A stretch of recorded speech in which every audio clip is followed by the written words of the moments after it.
I'm going to talk about how to become a millionaire the easy way. So, of course, there's no truly easy way to become a millionaire, except that it takes less work, right? So that's really what we're talking about.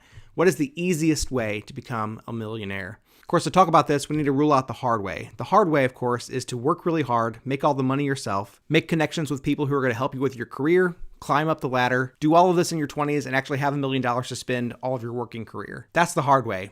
Most people don't achieve that. I myself did not achieve that. We're not talking about that today. We're not talking about having $1 million when you're young and then spending a lot of money and flaunting it the rest of your life. We're not talking about that. I'm going to be talking about making $1 million the hard way, the long way, the patient way. The way that most people actually become millionaires. Because most millionaires are not people that you see on the news. They're the quiet millionaires. They're the millionaires next door. They're the people who drive normal cars, wear normal clothes, and live in a normal house. And I guarantee you most millionaires made their millions this way. It really comes down to two things: investments and time. And both of these things are really common sense. Like, to make $1 million by the time you retire, all you really need to do is put enough money in the stock market when you're young, and then time will take care of it. Money in the stock market tends to double every 7 to 10 years. And when I say stock market right now, I'm really referring to like index funds such as the S&P 500. Don't pick individual stocks. That's a really bad investing strategy. If you want to do that with play money, that's fine, but be willing to lose that. Instead, the S&P 500 simply tracks the 500 best performing stocks and invests in those. You just set it up and forget about it. So if you're able to do that young enough, say in your 20s, all you really need to do is invest about $100 or $200 per month. And by the time you retire, you'll be a millionaire. At least if it grows at that normal historical rate of return of 7 to 12%. If, however, you're a little bit older, say in your 30s, and you haven't started investing just yet, well, all you have to do is double the amounts. Hopefully, by the time you're in your 30s, you have a well-established career,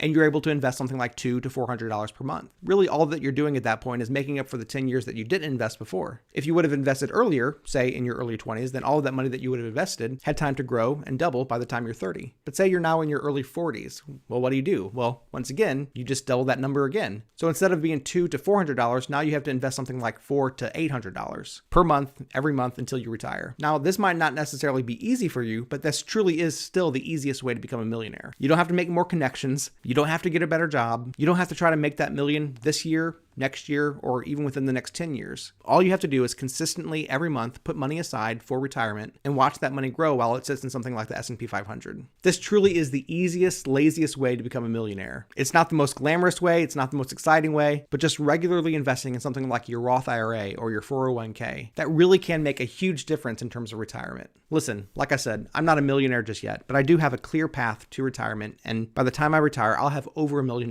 probably more like $2 to $4 million. And I say that not to brag, but simply to say, if I can do it, you can do it too. I'm just an average guy.